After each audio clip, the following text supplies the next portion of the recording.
Hello, everyone. Welcome to the MMA podcast. Recapping UFC London. Yes, it is getting its own episode today because I'm going to let you in on a secret here, ladies and gentlemen.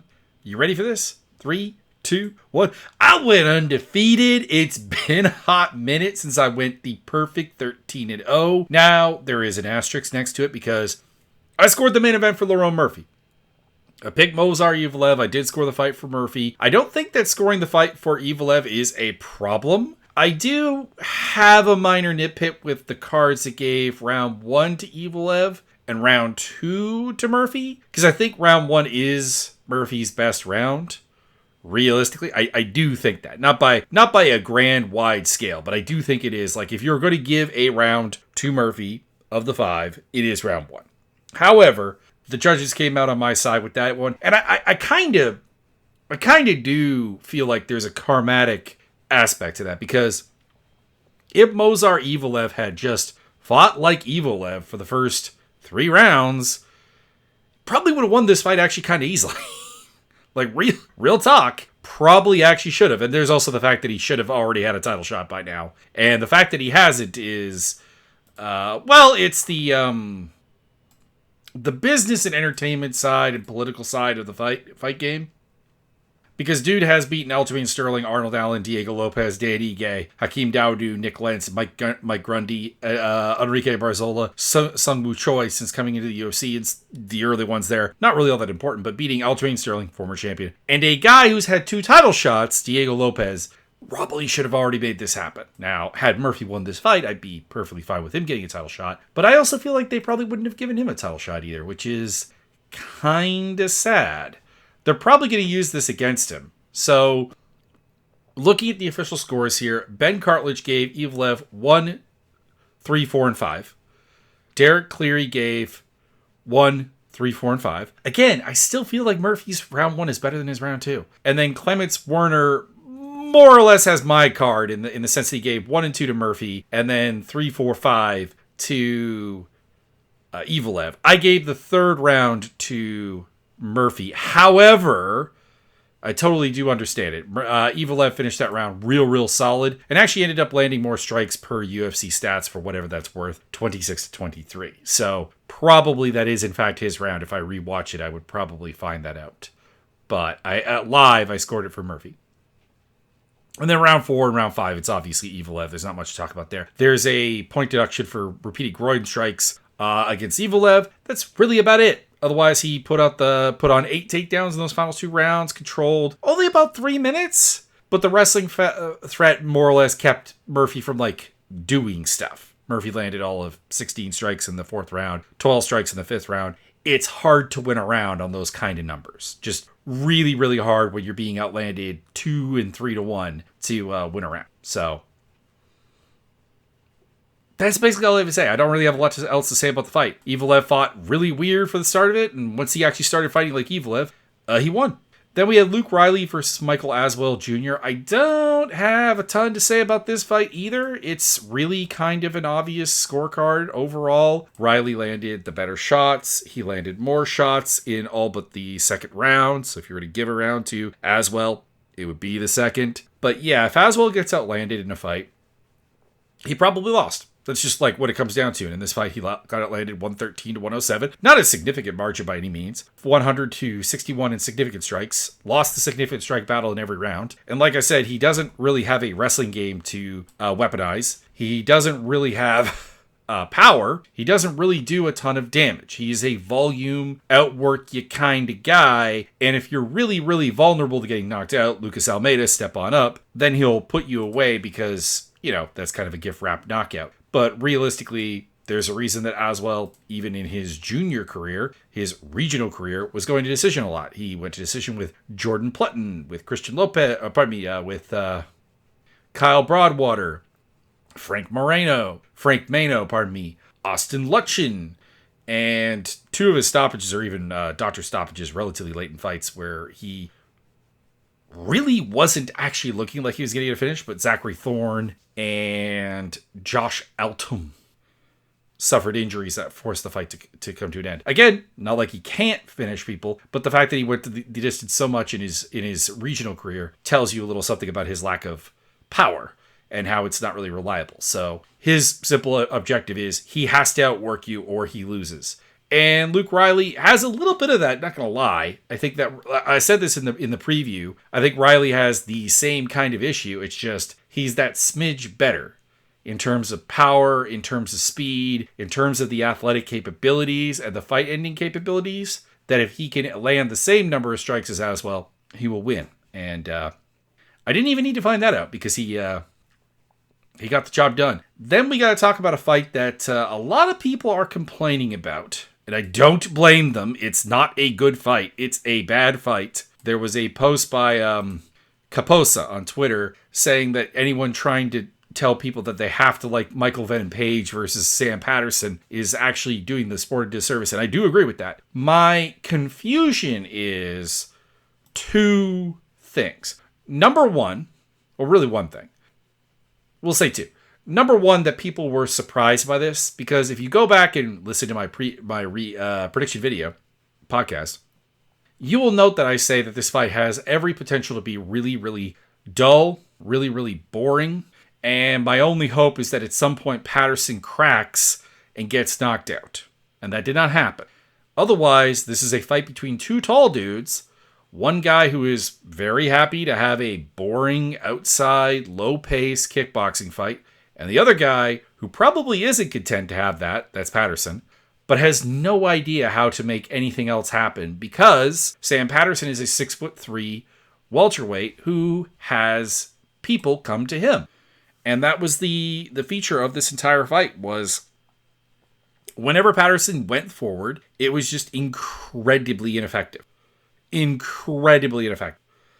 And as a result, well, we saw what we saw, which was an incredibly dull, uninteresting fight. I knew we were going to get that right in the, I want to say it was about 90 seconds into round one. Patterson floats out a 1-2.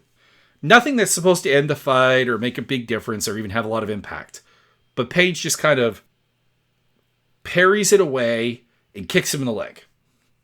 And you look at the body language of Patterson and the face of Patterson, and it's like, oh crap, I don't know what to do when that doesn't even provoke a reaction from the opponent to come forward. I don't know what to do. And it showed. He doesn't know how to cut the cage off. He doesn't know how to close the distance all that well. He doesn't know how to create the car crashes you need to beat MVP.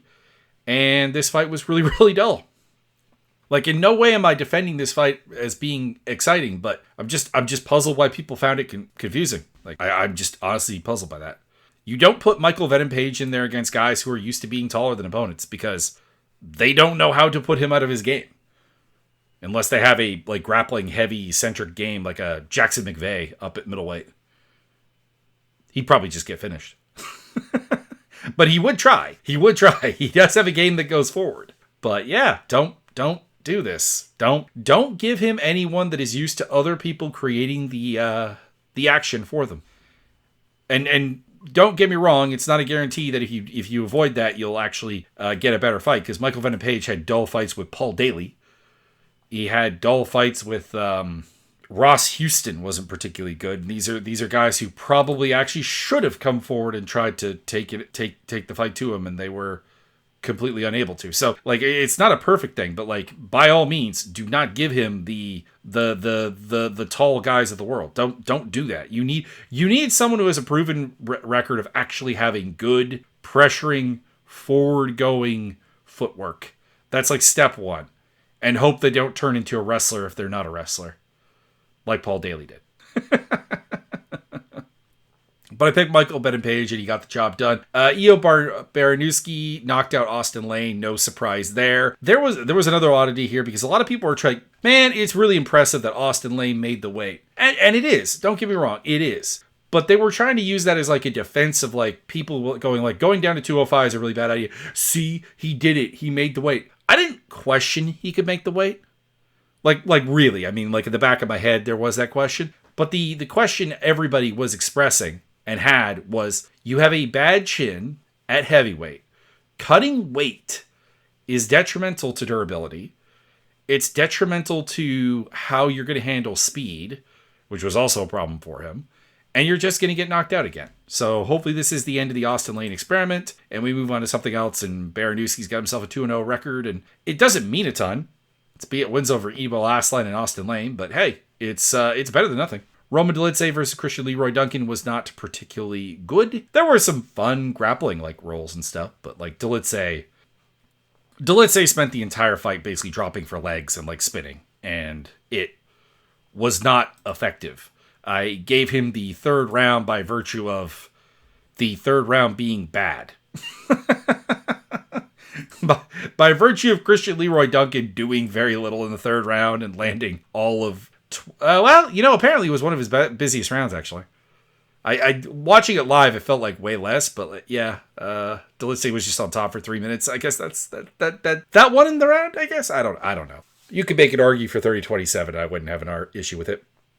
This was another fight that people were like really excited about. Like, oh, Christian Leroy Duncan's going to show his stuff. I'm like, I don't know if he is going to, and he didn't really. Don't worry, we're getting to good stuff. Curtis Campbell versus Danny Silva. This was fun. Campbell went out there and had success early. Took the first round on some scorecards, though I did not give him it myself. But I probably should have. I'm looking at the numbers. He outlanded him 15-9. It just didn't feel like it live. It felt like Silva was landing such better shots, even though Campbell apparently had a significant edge in like strikes landed. So, probably his round. But he went 2 for 5 on takedowns, had a hard time holding down Silva. And that was my concern. Is like, I'm looking at Curtis Campbell's fights on the regional scene, and it's just like, and even on Contender Series, and it's like, you're fighting dudes who do not know how to fight you. And as much as I don't have a lot of faith in Danny Silva's fight IQ, and coming out of this fight, I still don't, it is something that he knows how... He has the base level ideas of what to do to stop people from wrestling him. And yeah. And then in round 2, he just basically realizes, I'm way, way, way, way faster than you. And what's coming back at me is not actually scary. So he just starts landing up, and he drops Campbell and finishes him up with some uppercuts while he's on the ground. Just uppercuts him to oblivion. Gets the job done. Phenomenal win for Danny Silva. Maybe he will get some respect put on his name, because I was really shocked that I was able to get underdog odds on Danny Silva coming into this fight. I didn't get it. I didn't get it.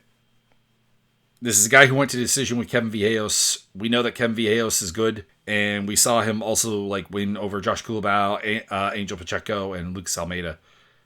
In competitive fights, and that's kind of the problem. Is I think he's born to be in like competitive fights, because he's not gonna make the adjustments you want him to make in the fight, but he is naturally talented and gifted. So there we go.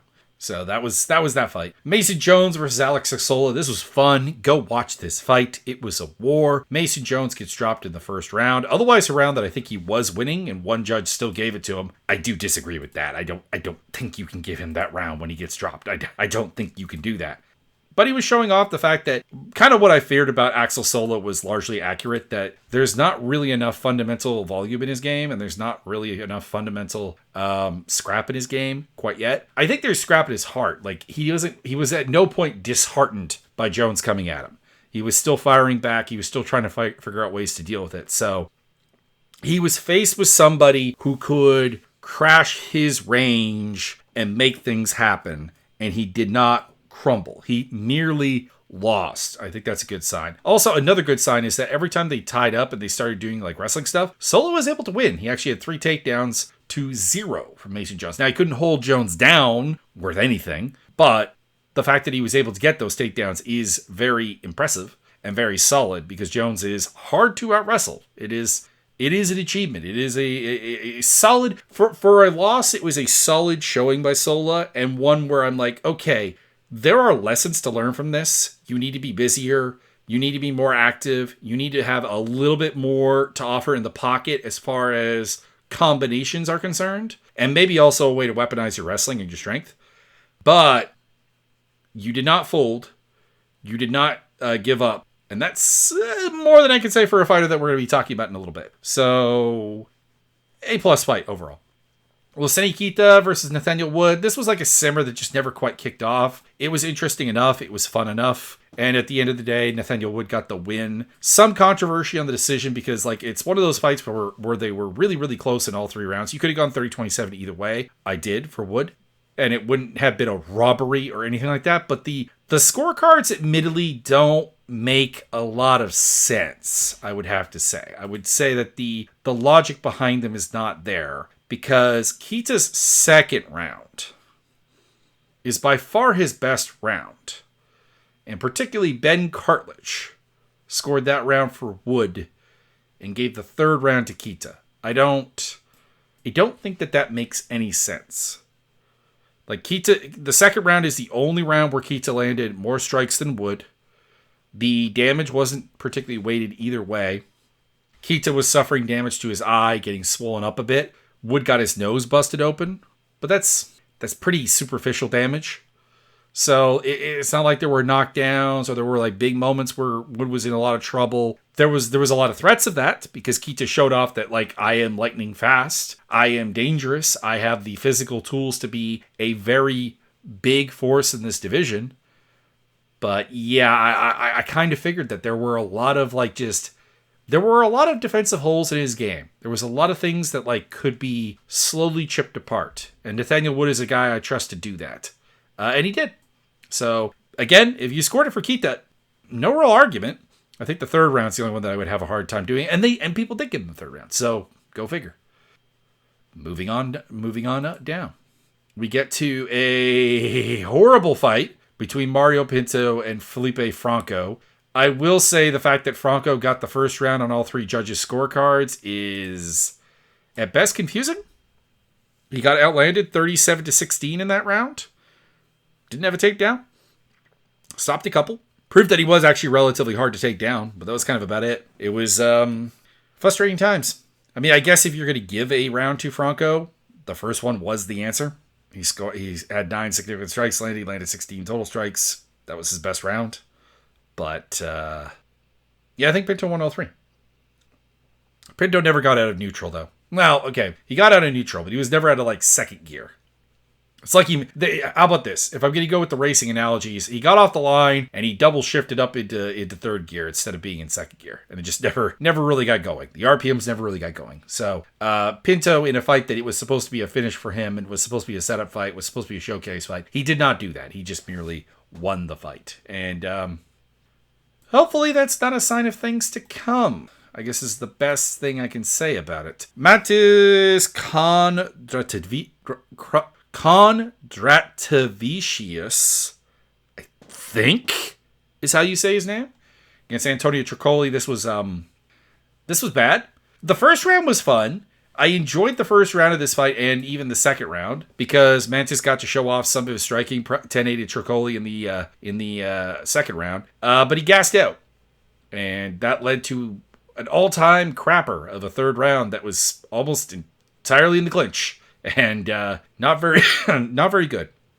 So what do I take away from this with Mantis because he was making his debut here? And the answer is that, like, there are some good building blocks. He has good hand speed. He has some diversity of striking. He'll go to the body. He'll go to the head. He'll throw in combination. These are all good signs. But the grappling is pretty subpar. And the ability to stay off of the fence is also pretty subpar. He's not weak in the clinch, so at least there's that.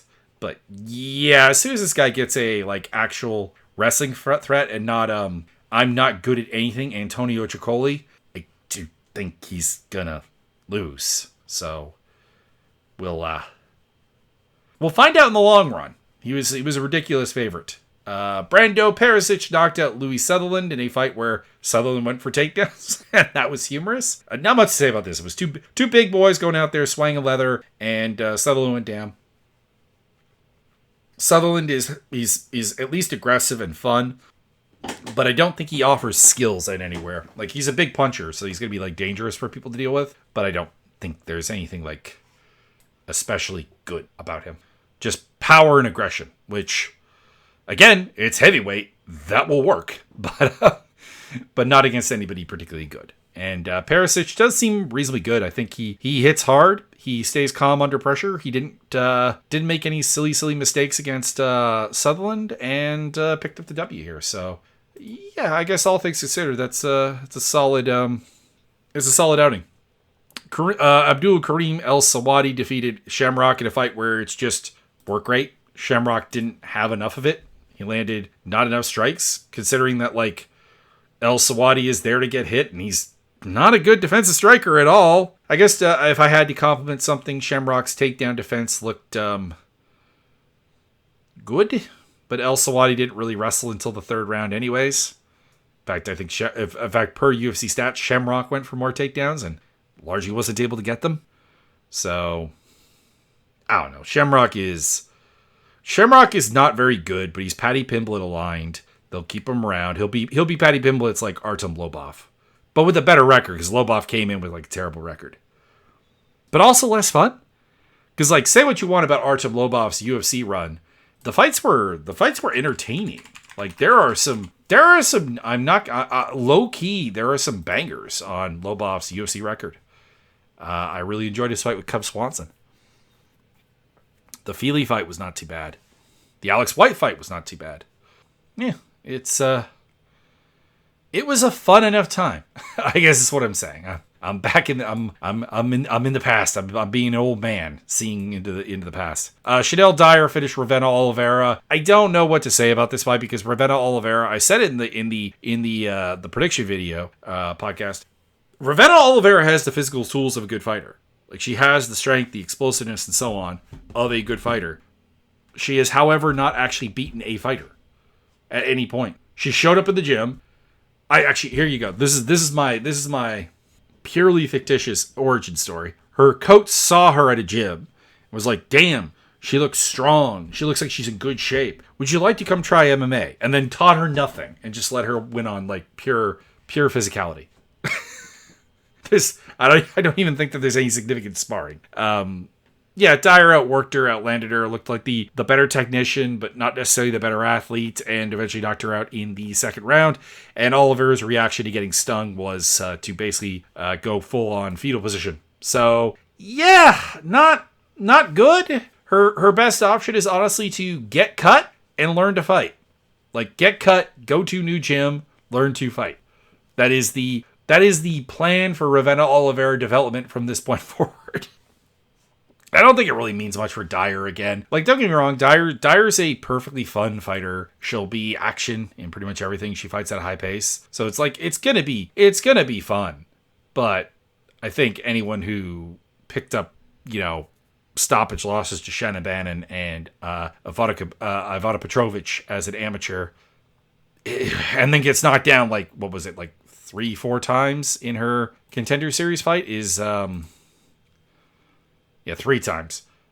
Not someone to be relied upon, but I do guess like strawweight does have a lot of not particularly hard hitters.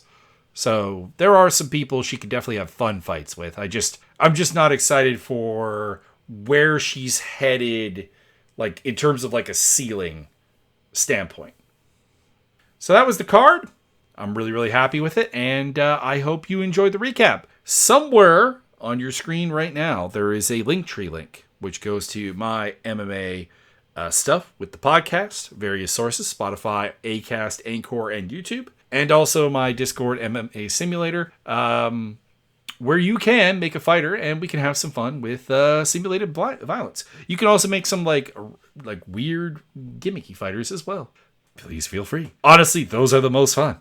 And also my video gaming stuff is there, as well as links on the tree and social media. Have a good day, and I hope you enjoy your week.